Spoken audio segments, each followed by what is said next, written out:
All right, you guys, I'm coming at you straight from my OBE practice. I just literally took off this bonnet because I don't want to forget anything that just happened. But for those of you who are new here, welcome to Shocks Talks. For everybody else, welcome back to Shocks Talks. I'm Shakti, and I'm deep in the midst of trying to have my at will out of body experience.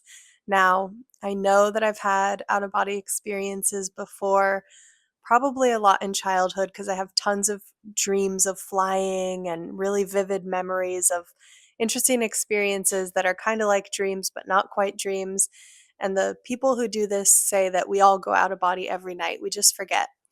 So I've been into this for years, but I've gone through a couple phases of like really focused effort. And then usually life will just happen and I'll just kind of fall off track and then I have to get back at it. And so I'm back at it right now, but life is still lifing. It's so hard, you guys. This takes a lot of commitment and it takes repetition. So I'm developing a practice of writing down my dreams, and I've been doing it for 30 days. And I'm doing that to increase my ability to recall these experiences because that's going to be a key part of this process. I need to be able to remember what's going on when I'm in these altered states.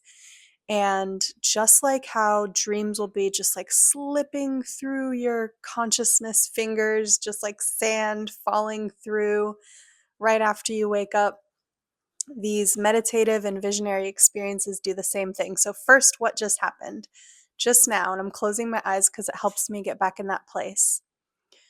I did a 1 hour long practice, and the things that I wanted to mention that stood out to me that were interesting were mostly about starting to visualize, even though I was still consciously aware and not asleep. I never fell asleep this time, but I was definitely just right on the cusp of sleep and dreaming. And my body was super relaxed. Like I felt like my body went into sleep paralysis, but I have a really hard time from the neck up letting go of my conscious awareness of feeling. And so I was somewhat aware of myself still existing in my head, which is, probably a metaphor for something also. But anyway, in this meditation, I was listening to binaural beats. So I had my little bonnet on because I don't like to have any hair tickling me or anything. I had my blindfold on because I don't want any light coming in. And I had my over ear headphones and I'm listening to Tom Campbell's binaural beats. And oh my gosh, my hair. Okay. And the binaural beats that I was listening to were kind of a low, rumbling kind, which I really like because it's easy for me to drift on that kind of sound bed. Some of them are a little more shrill and loud, and I try to jump around and try different things. One of the things that started happening early in the process is I almost heard like a voice a couple times. And by almost, I mean I heard it, but it was like blending into the music. And it's not music, it's more like a tone. So in my mind, I'm saying all these commands. I'm practicing this energy work, this velo technique. I'm saying things like out of body now, clarity now, extraocular vision now. And I'm just using these repetitive commands to keep myself focused and to keep myself from drifting into sleep. And when I said out of body now in my mind, it's like I heard this deep voice at the same time, but it was like almost sounded like it was coming into my ear saying out of body now, but it was like, it almost sounded like a man's voice, like, but it was kind of fuzzy. So that was so interesting that it kind of shocked me back into awareness, into full awakeness. I was like, oh my God, what just happened? And that's nerve wracking because hearing voices is always fucking nerve wracking. I'm not going to lie. It doesn't seem normal and it doesn't feel like just just doesn't feel totally okay because it's something that still has a stigma. And so when it happens, it's like, oh my God, what just happened? but this is part of it. And then it happened again a little bit later, but it was like, I don't remember what the phrase was that second time. I clearly remember the first one. The second one was something else. And what I did this time is I just tried to calm myself. I'm like, Shakti, everything's okay. This is what you're trying to do. This is supposed to happen. These might be what some people call exit sounds. And I'm saying this in my mind to myself, you know? And as I'm doing that, I'm trying to keep my body very relaxed. I don't want my heart rate to start racing out of excitement or nervousness. So I kind of get back in the zone. I'm back in the zone, you know? And then it starts happening with visuals. It happened 2 or 3 times where in my mind's eye, in the blackness, you know, because I have the blindfold on and my eyes are closed, I start to see what looks like my own face, like a reflection of my face. And I remember hearing people say that in a lucid dream, you can use mirrors to go out of body, or when you're out of body, you can use mirrors as a portal. So I just thought of it as a mirror, and I thought, clarity now, focus now. Like I wanted to bring it into focus. It was a very fuzzy, dark image. And it just looked like my face, you know, it looked exactly like my face, but it looked like my face with hair. And I'm laying down there in a bonnet. So I know I'm not seeing my exact self, but I'm seeing like a dream version of me, or maybe it is my astral self. And I also got this idea from some of the people I've been listening to, that you can ask your higher self to pull you out, you know, because sometimes it's like certain people will say you can ask a guide, or, you know, ask for help. And I'm like, and I'm one of those people where I have trust issues, you know? So asking myself feels a lot safer to me than anybody else. So I'm like, Shakti, help me, get me out. So I think I saw me because, you know, my consciousness is rendering things for me that are metaphors for what it is that I'm trying to do and experience. So that was another really cool thing that happened a couple times, but I couldn't get it to fully come into clarity. So one of the things I've heard about from these books I'm reading and the videos that I'm listening to by people who are going out of body is that you have to almost develop, just like from a baby, how to use your senses when you're out of body. You have to learn how to see, you have to learn how to navigate, learn how to move. So I almost wondered if I was starting to have that extraocular vision and just learning how to bring the lights up, you know, learning how to bring it into focus. Okay, what else happened? Let me see here. I was just there. Oh, yeah. So the other things that went on were mostly about what was pulling me out of it, you know? So it's hard enough to find the time to lay down and meditate for an hour and not fall asleep. Okay, so already that, just carving out time for that is a whole thing. But here we are. I'm doing it. I'm doing it. Once in a while. I can do like once a week right now. Every single night I'm working on it, but at nighttime I'm exhausted and I'm often falling asleep. And I hope I can get to the point where I can just do this every night. But right now, having a middle of the day practice is where I'm gonna have like the best practice usually. So today being Saturday, middle of the day, I already went out and like spent some time on the beach, got myself nice and tired, but also like had some coffee so I wouldn't be totally asleep, and came back home and showered and hydrated and then just laid down, you know? It's also the only time when the cat boys will not torture me because they're oh, they're so cute right now. They're both sleeping right now, but it's the middle of the day when they sleep, so that's the best time that I can practice, because in the mornings and at night, they get all ramped up, you know. If you know, you know. So anyway, the thing that was pulling me out was sensation in my body. So today it was the sensation of the air conditioning being a little bit too cold. I started to feel it when it started blowing on my skin, and that brought me back into my body, even though I was in that very sleep paralysis kind of state where I wasn't really feeling my arms and legs or anything like that. The cold hit me, and then it brought me back into my feeling awareness of my body. And so I wrapped a sheet around me like a little cocoon, and that totally helped. But obviously doing that kind of, you're starting over because it's like, okay, I just moved and now I'm like fully awake again. So these are the hiccups, this is how it is. It's unglamorous. I'm just sharing the blow by blow because for anyone who's really interested, I think these little details are helpful. And for me, it's been so valuable to read about and listen to other people going through these things. So, you know, counting on one day having cooler stuff to share about all this, but this is where I'm at right now.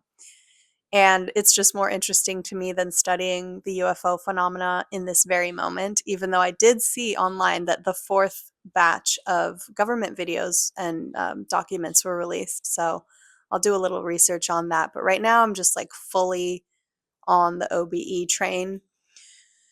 I just feel like I have to do it. So that's the other thing. My desire, it waxes and wanes, but right now my desire for this is at an all-time high. And so I'm really immersing myself in this practice and in my research. And pretty much every single night after work, I come home and while I'm playing with the cats and like cleaning and giving them their dinner, I turn on a video on YouTube just on my big screen TV though, and I listen to something about the out of body experience so that every night before bed, that's what's on my mind. And if I lay down and I don't bring my phone into bed, I don't do like scrolling right before bed, but what I do is I keep it in the room next to me, like out in the living room, and I pick up my OBE book that I'm reading, which is either the Nancy Trivellato book or the Preston Dennett book. And right now it's Preston Dennett that I'm having the most fun with. So I read that right before bed, so it's fresh on my mind. And then when I wake up in the night, I go and grab my phone and I do an audio voice recording of my dream. And if I fall back asleep, I'll do another recording when I wake up of the second half of dreaming. And then later in the day, I take that recording and I open up the transcript and I copy and paste it and I email it to myself. And then I open it up and edit out all the timestamps and the weird mistakes that the recording transcript makes. And then I put that into my dream journal. So you can tell this is a lot of work. These are the things I'm doing. But it's fascinating because the dream recall part of all of this is already amazing because like halfway through the day I don't even remember what I dreamed in the morning even though I woke up and recorded it. So when I get home at the end of the day and I'm doing the whole transcript thing, I'll listen to the recording again, and when I hear my voice I'm like, who is she? What was she doing? It's like a whole different person. And I don't know if this is just me or all of us, but I'm often truly astounded at the fact that memory is so ephemeral feeling. Like things are slipping away so quickly all the time. I know I've had a couple head injuries, but like I really think it's like working a muscle and memory needs to be worked. And so I'm kind of excited that this is forcing me to do that because I think it's important. I'm like, how many other things am I forgetting? And that'll happen to me with boovies, books and movies. That'll happen to me when I watch a movie that I don't care too much about. I will watch it, enjoy it, a year later, watch it again, and it's like I don't remember anything until it starts unfolding. And then I'm like, oh, yeah, I remember that. I remember that. I saw this, I saw that, but I don't remember what's going to happen next? So, anyway, I'm rambling, but back to the out of body practice. What else? There was one more thing. Okay, so the final thing that actually just woke me up out of it was the sensation of like my body going, I have to pee, I have to pee. So it's like that little feeling that woke me up. So here we are. I've got all these obstacles. I'm definitely going to keep trying. It does feel fun. I do feel like I'm progressing. I also really feel like I'm having astral experiences at night in my dreams. I don't know. I don't know.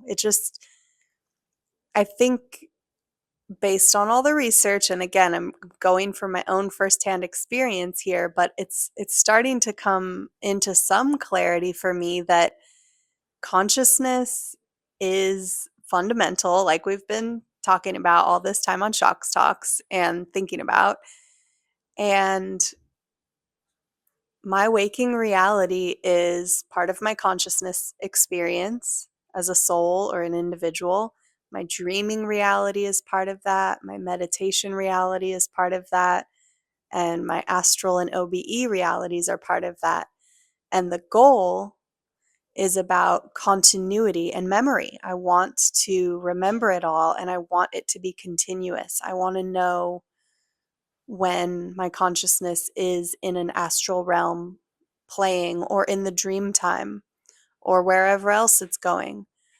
And right now it seems like my consciousness is limited, and from what they say, it's probably just limited by the limiting beliefs.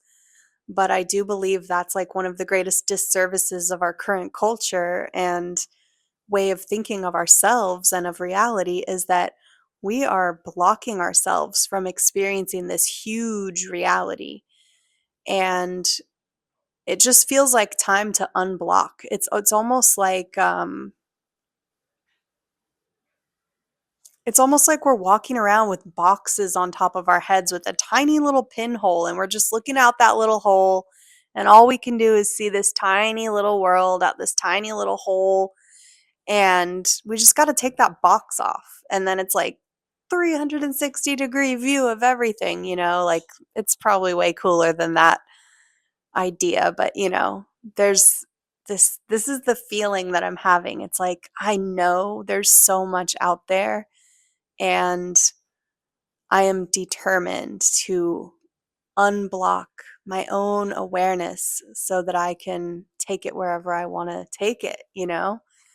So as always, thank you so much for listening. Thank you for being here. Subscribe if you're into this kind of thing, and if you have tips for me based on where I'm at right now, drop it in the comments. I will read them. I will respond. I want to know. I think I'm on a good track.